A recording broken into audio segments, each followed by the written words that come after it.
actually harder to play sitting back there on the counter, so go figure.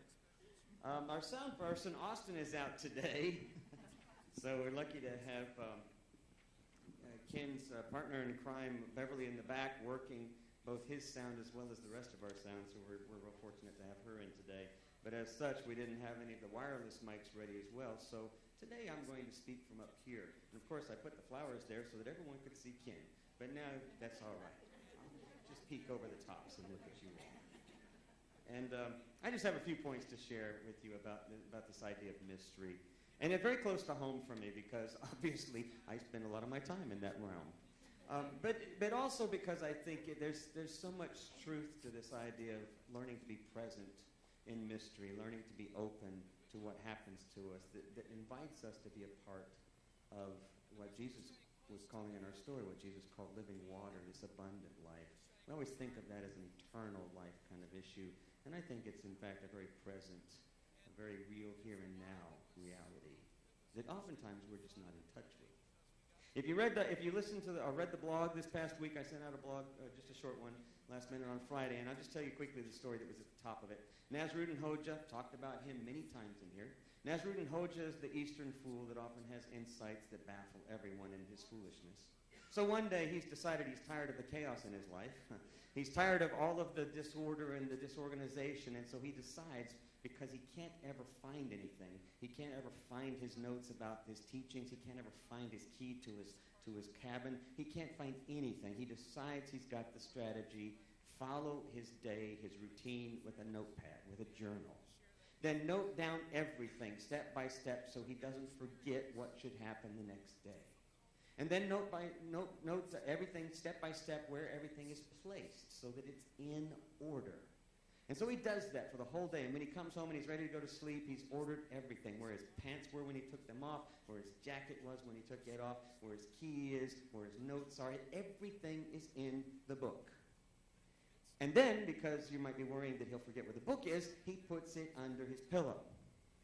He goes to sleep, the soundest sleep he has had in many, many days. Wakes up the next morning, and to his great joy, there's the journal. Opens it up step by step, follows it, retraces every move, every action. It's exactly where it's supposed to be. And he's finally dressed, and he's ready, notebook in hand. And that's when it suddenly occurs to him. He says, everything is in order. Where am I? Isn't that kind of the way it is?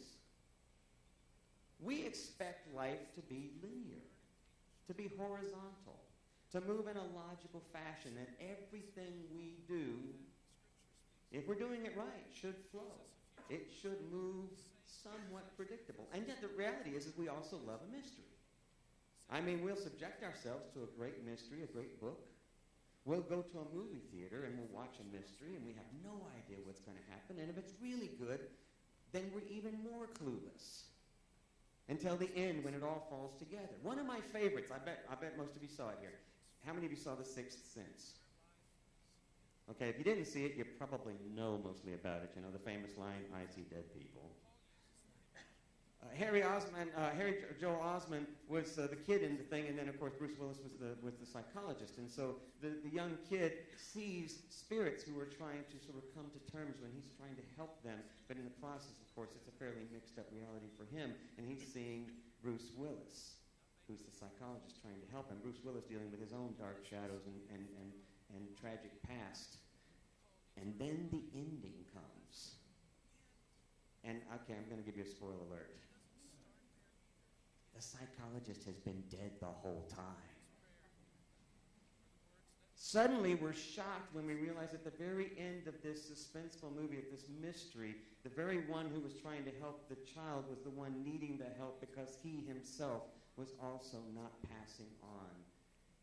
And then you went back and you paid for the tickets to see the movie at least 2 or 3 more times to try to figure out, how did we miss this? It was so real. It seemed so logical. Now, we love a good mystery. It's often been a question in the back of my mind, if we love mystery so much, if we love suspense so much, why do we hate it when it happens to us?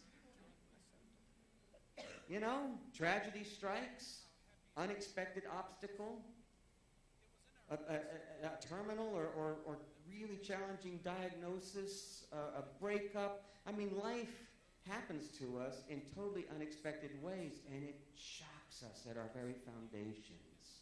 It just shakes us to the ground. And I'm thinking, why? We love mysteries. But I think the clue is we like mysteries because there's an implicit level of trust. We trust to some degree the author, the director, the playwright. We trust to some degree that they're going to bring it to some kind of resolution, that if it's not a happy ending, it's at least an ending that starts to make sense. And at the very least, we can go back and try to make sense out of it.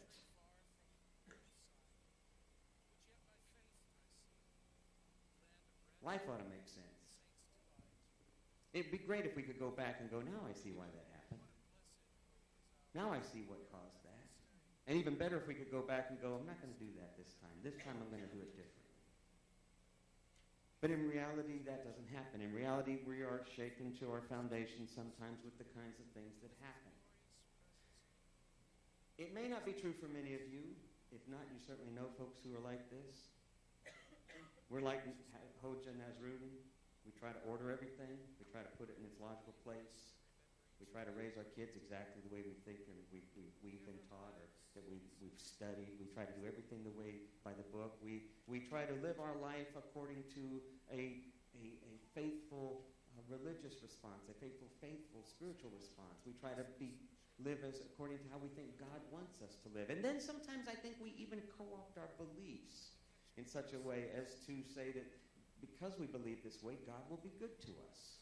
And I've talked over the last number of weeks about how much of our lives are motivated by fear. And that it's our normal instinctive part of our life. It's part of our DNA, and yet it's where we default to. And so we order our beliefs in that same linear, horizontal fashion. If we do this, then it ought to happen this way. And when it doesn't, we're struck by wondering, well, where's the author? And then how do we put it together? Because it doesn't make sense with the belief system that we've created about what's happened to this author.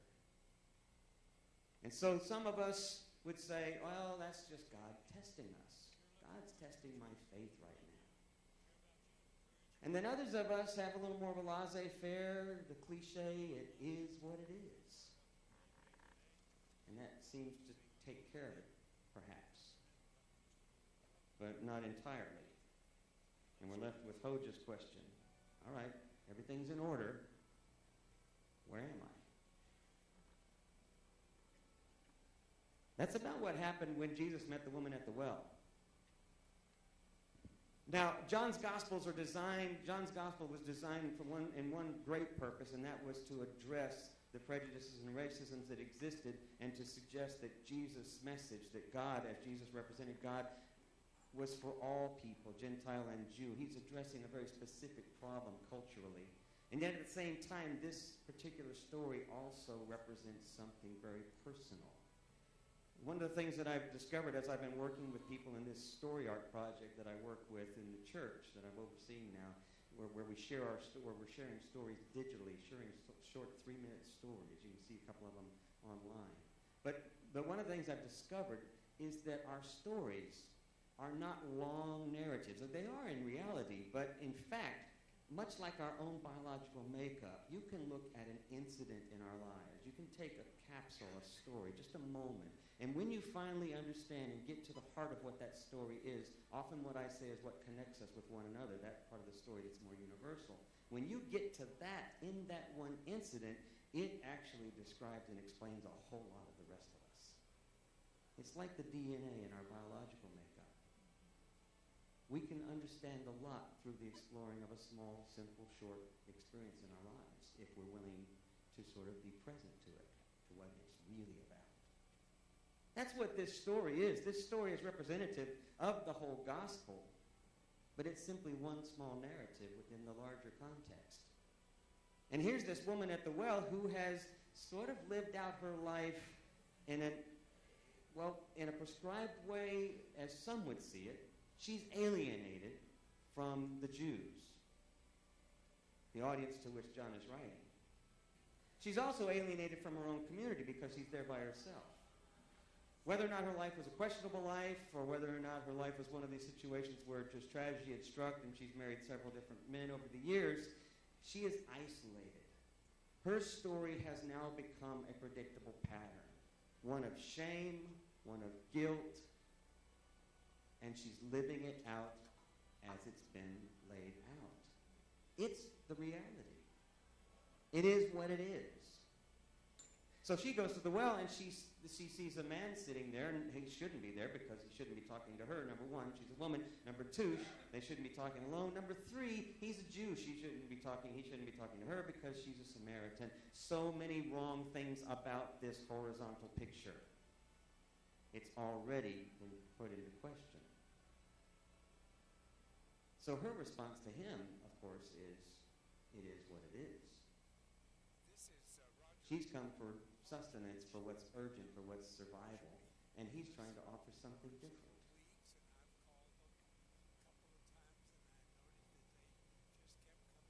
My wife and I went through a very difficult time some years back. Some of you know this, many of you, in fact, I think I've mentioned some of you know this personally, but our oldest son went through a very difficult time, about 7 years of methamphetamine addiction. He'd gone from the house, many days, many months. In fact, we didn't know where he was, if he was alive or not. And of course, now he's doing wonderfully, and married, and we have a grandchild. But during those years, it was really difficult, really challenging for us. And my wife, it was particularly challenging for any number of reasons that I bet you can think of if you can give it some moments. But she was in a very dark place. I was asking her if it was all right for me to talk about this because it's one of the illustrations that I think the story raises. And she was fine with that. But what made it even darker for her was that her father had died, who was like her soulmate, in the middle of all of this other happening. And she couldn't get out of bed. She hadn't gotten out of bed for weeks. And I'd stuck around the house, but I was still traveling and touring and stuff. So I was at a local school nearby doing some stuff with kids when I got a phone call. And it was from the house, and I freaked at first. I was so concerned. And when I answered the phone, my wife was laughing.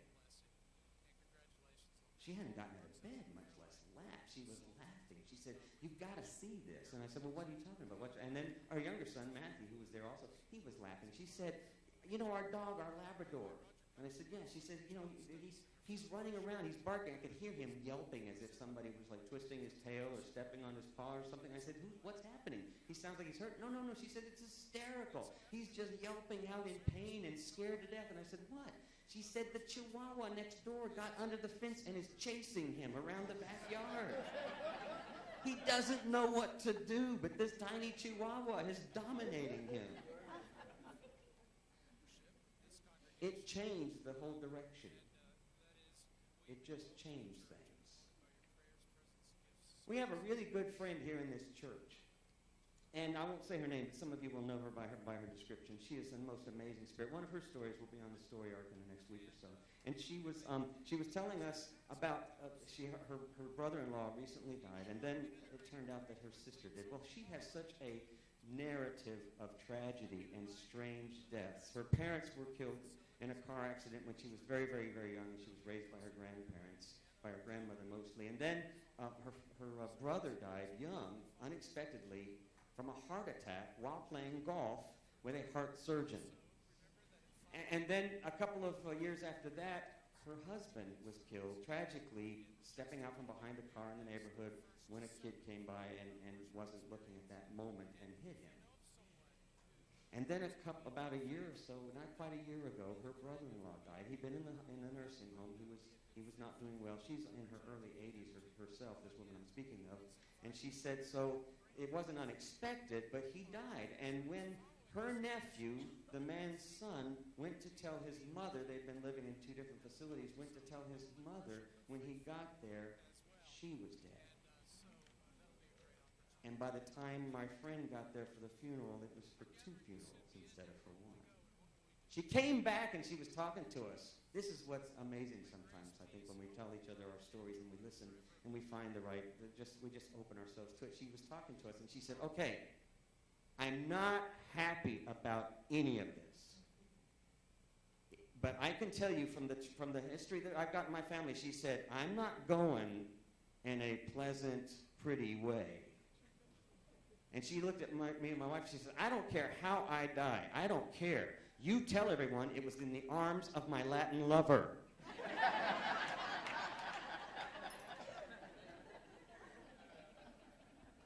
If she could find one. Sometimes I think that the tragedies and the mystery of our lives are difficult because our lives don't move in orderly fashions. They don't move horizontally like we think they should. But the challenge is for us to be present to the vertical, for us to be present to the kairos, to the presence of the divine in our midst, to the presence of God in our midst. And that when we are present to that, if it means simply resting with the grief a little while, if it means simply letting go of our expectations long enough, if it means simply asking someone to share their story, we will discover the sacred in our midst. We will discover some of this well of abundant life. And like the woman at the well, when she said, it is what it is, did you notice the last of the story? When they were reading it, when Dan and Becky were reading it, I don't know if you picked it up, but to me it struck me really at the last minute. I thought, what? She went there for water. She left her bucket and ran off to tell the story. Sometimes it is what it is, but it is always a whole lot more.